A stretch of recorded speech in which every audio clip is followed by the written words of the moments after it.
بسم الله الرحمن الرحيم. ازيكم يا حبايب قلبي؟ عاملين ايه؟ يا رب تكونوا بخير. ان شاء الله النهارده هنفرز القلقاس مع بعض بطريقه سهله وبسيطه جدا، وهيقعد معاكي من السنه للسنه. يلا بينا نبدا زي ما احنا متعودين، نسمي بالرحمن ونصلي على الرسول عليه افضل الصلاه والسلام. بسم الله الرحمن الرحيم. اللهم صل وسلم وزد وبارك عليك يا حبيبي يا رسول الله. اول حاجه انا جبت القلقاس.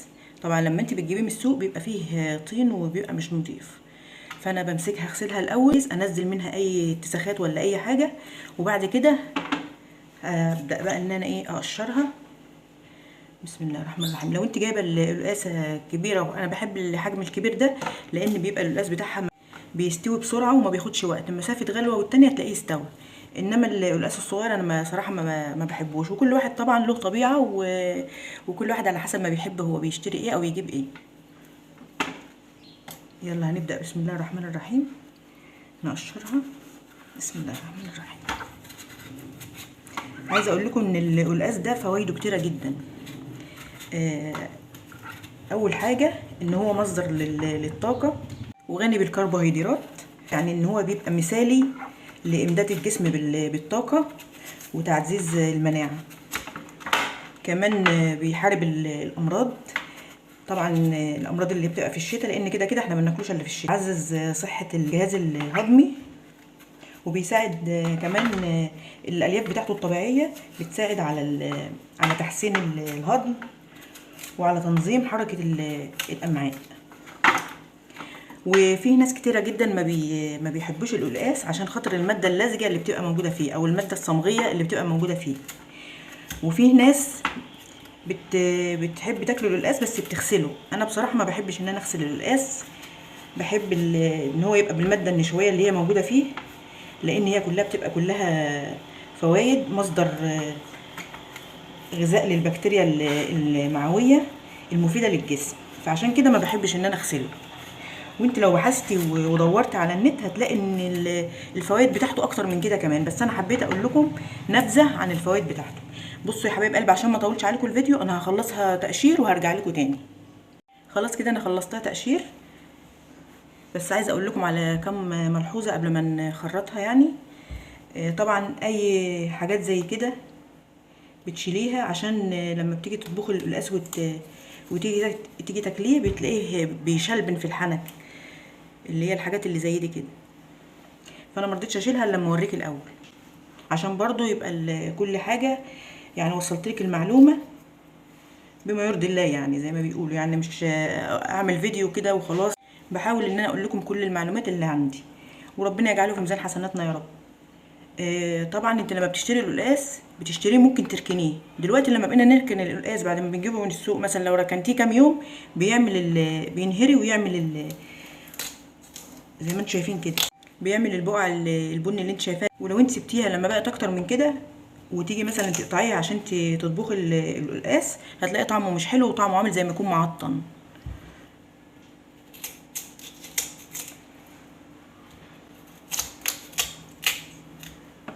عاوزه اقول لك على ملحوظه كمان، يكون عندك فوطه من فوط المطبخ تكوني مخصصاها اللي انت بتغطي بها المعجنات، تخرطي عليها مثلا زي كده القلقاس، تكون بس للخضار، يعني لو انت هتخرطي حاجه زي كده. حبيت بس اوضح لك برضو نقطه زي دي عشان برضو تستفادوا. هنبدا بقى نقطع القطعه اللي في الوسط دي والحرف اللي موجود ده. بسم الله الرحمن الرحيم. اللهم صل وسلم على سيدنا محمد.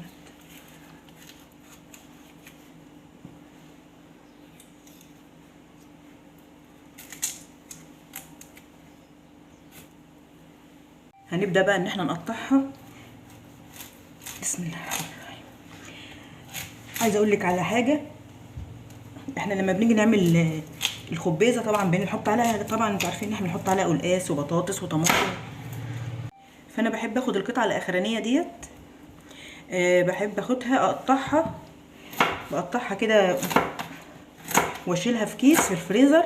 وقت ما اكون عايزه ان انا اعمل خبيزه بتبقى سهله عليا، بجيبها على طول بدل ما اروح ان انا ادور اشتري او اجيب واحده كبيره اقطعها. فانا بسهل على نفسي واخدها اخرطها واحطها في كيس في الفريزر، وقت ما عاوزه اعمل خبيزه باخد منها ايه على قد ما انت هتستخدمي.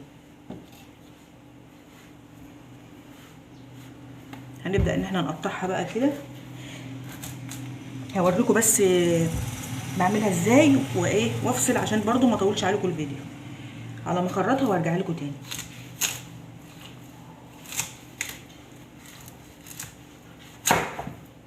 زي ما انتم شايفين كده هنقطعها بالمنظر ده. هخلص وارجع لكم. قطعت اهو. طبعا احنا هنقطعه صوابع، وطبعا بعد كده هنخرطه مكعبات، وطبعا على حسب ما انت بتحبي المكعبات بتاعته صغيره ولا كبيره، ده بيرجع لذوق كل واحد.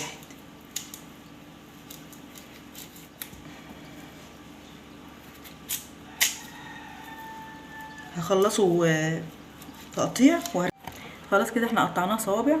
هنبدا ان احنا نخرطه كده مكعبات. بسم الله الرحمن الرحيم. اللهم صل وسلم عليك يا حبيبي يا رسول الله. بسم الله الرحمن الرحيم. هنبدا ان احنا نقطعه كده مكعبات.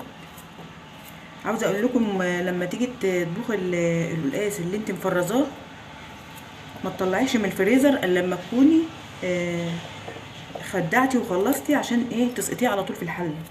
لان انا كنت عملته قبل كده، طلعته من الفريزر وخدعته وخلصت، كنت مفكره ان هو لازم يفك الاول، فحطيته فقعد طول النهار يستوي وفي الاخر كمان ما استواش، وما كانش بصراحه احسن حاجه.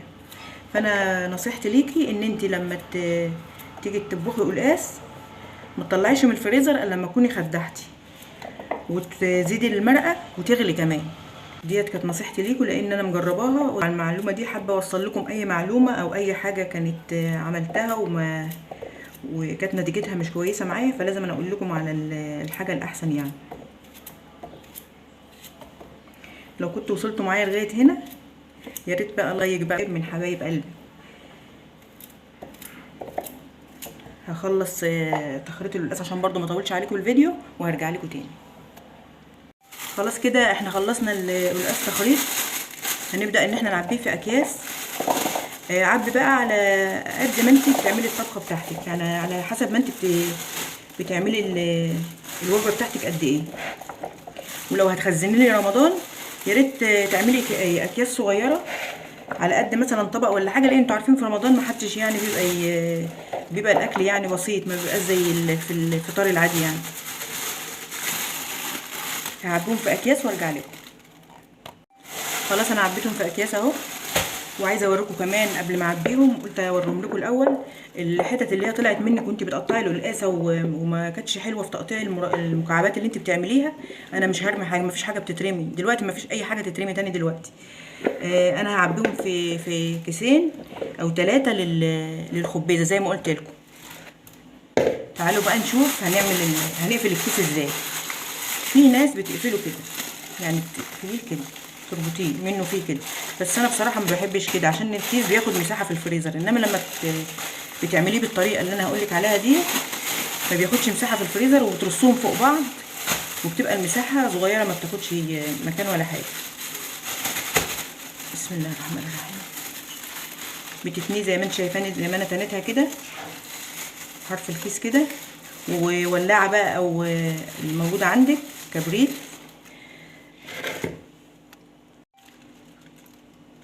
اي حاجه متاحه عندك، يا الكبريت يا الولاعه. بسم الله الرحمن الرحيم. اهم حاجه بس تخرجي الهواء من الكيس زي ما انتم شايفين كده، زي ما تكون جايباها جاهز، او المكنه بتاعه تقفيل الاكياس بالظبط زي ما انتم شايفين.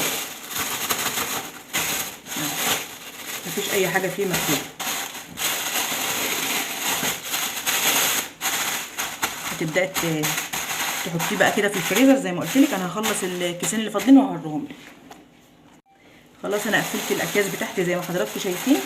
اهم حاجه خرجي منها الهواء زي ما انتم شايفين. عملت 3 اكياس. بتمنى الطريقه بتاعتي تعجبكم، واتمنى اكون كنت ضيفه خفيفه عليكم. وما تنسونيش بقى في لايك وشير وسبسكرايب، والسلام عليكم ورحمه الله وبركاته.